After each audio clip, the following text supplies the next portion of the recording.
আৰু মোটামুটি গৌৰৱ গগৈয়ে নামাজ পঢ়াৰ নিয়মটো জানে মই যেটো দেখিলোঁ ক'ত শিকিছে তেওঁ জানিব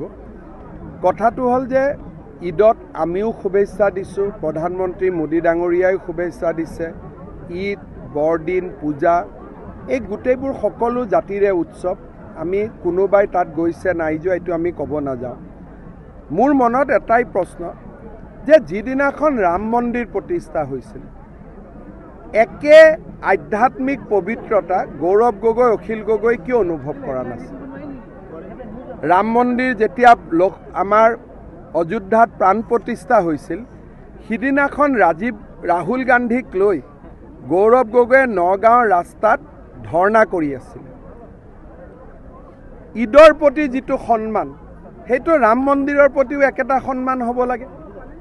ৰাম মন্দিৰত আজিলৈকে তুমি যোৱা নাই শংকৰদেৱ সংঘ একশৰণ ভাগৱতী সমাজ মায়েমৰা সমাজ আমাৰ অসমত আৰু বহুত ধৰ্ম উৎসৱ আছে ইমান পবিত্ৰতাৰে আমি বাকি উৎসৱবিলাকত যাওঁ নে নাযাওঁ কামাখ্যাত যাওঁ নে নাযাওঁ বা একে উৎসাহ উদ্দীপনালৈ হনুমান মন্দিৰত যাওঁ নে নাযাওঁ এই গোটেই প্ৰশ্নবোৰ আমাৰ মনলৈ আহে আমি বিশ্বাস কৰোঁ যে অসমৰ মুছলমানসকলৰ সমস্যা তুষ্টিকৰণৰে সম্ভৱ নহয় তেওঁলোকে চৰকাৰী চাকৰি পাব লাগিব পঢ়া শুনা কৰিব লাগিব সমাজত আগুৱাই যাব লাগিব কাৰোবাৰ লগত নামাজ আদা কৰি কিন্তু দুখীয়াজনৰ ঘৰ নবনাওঁ দুখীয়াজনক চৰকাৰী চাকৰি নিদিওঁ বাল্য বিবাহৰ বিৰুদ্ধে মাত নামাতো সি কেতিয়াও এটা জাতি বা সম্প্ৰদায়ক ভাল পোৱা নুবুজায় গৌৰৱ গগৈ ডাঙৰীয়াই এটা মহাপাপ কৰিছিলে যেতিয়া ৰাম মন্দিৰৰ প্ৰাণ প্ৰতিষ্ঠা হোৱাৰ সময়ত তেওঁ নগাঁও ৰাজপথত ৰাহুল গান্ধীক তেল মাৰিবৰ কাৰণে যিটো ধৰ্মঘট কৰিলে সেই দৃশ্য আজিও মোৰ মনত আছে এফালে নামাজ এফালে ৰাম মন্দিৰ প্ৰতিষ্ঠা হোৱাৰ দিনাখন আন্দোলন ভূপেন বৰাই যেতিয়া কৃষ্ণক লাভ জেহাদী বুলি কৈছিল যে কৃষ্ণ এগৰাকী লাভ জেহাদী আছিলে সেই সময়ত গৌৰৱ গগৈ ক'ত গৈছিল সেই সময়তো তেওঁ আমালৈকে মনত পৰা নাছিল অসমৰ সমগ্ৰ সমাজখনে কৃষ্ণক বিশ্বাস কৰে কৃষ্ণক লাভ জেহাদী বুলি কোৱাৰ সময়ত গৌৰৱ গগৈ ক'ত আছিল অখিল গগৈ ক'ত আছিল গতিকে এই ব্যক্তিসকলে তুষ্টিকৰণৰ ৰাজনীতি কৰিব খোজে কাকো ভাল নাপায় না হিন্দুক ভাল পায় না মুছলমানক ভাল পায় না খ্ৰীষ্টিয়ানক ভাল পায় তুষ্টিকৰণৰ ৰাজনীতি হৈছে তেওঁলোকৰ সৰ্বস্ব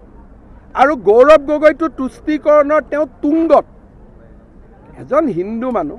ৰাম মন্দিৰ প্ৰতিষ্ঠা হৈছে ঘৰত মন্দিৰত সিদিনাখন একো নকলেও প্ৰাণ প্ৰতিষ্ঠাৰ মহোৎসৱ সকলো মানুহে চাইছে গৈ পেলাই কি কৰিছে নগাঁৱত ৰাহুল গান্ধীক তেল মাৰিবৰ বাবে আন্দোলন কৰি আছে কালি নামাজ পঢ়িছে হিন্দু সমাজৰ মনত প্ৰশ্ন হৈছে যে আমি তেওঁৰ আপোন নহয় নেকি ৰাম ভক্ত কৃষ্ণ ভক্তসকলৰ মনত প্ৰশ্ন হৈছে যে কৃষ্ণক লাভ জেহাদী বুলি কওঁতে তেওঁ কিয় মাত মতা নাছিলে গতিকে এইবিলাক মানুহে না হিন্দুক ভাল পায় না মুছলমানক ভাল পায় এওঁলোকৰ কাৰণেই আজি আমাৰ সমাজখন পিছুৱাই আছে এই ৰাজনীতি তুষ্টিকৰণ না তেওঁলোকে হিন্দুক ভাল পায় না তেওঁলোকে মুছলিমক ভাল পায় তুমি নামাজ পঢ়িছা কিন্তু কেইজন দুখীয়া মানুহে আৱাস যোজনাৰ ঘৰ পালে কেইজন মুছলমানৰ দুখীয়া ছোৱালীক তুমি বাল্য বিবাহৰ পৰা ৰক্ষা কৰিলা কেইজনী তালাক হোৱা মহিলাৰ কাষত তুমি গৈ থিয় হ'লা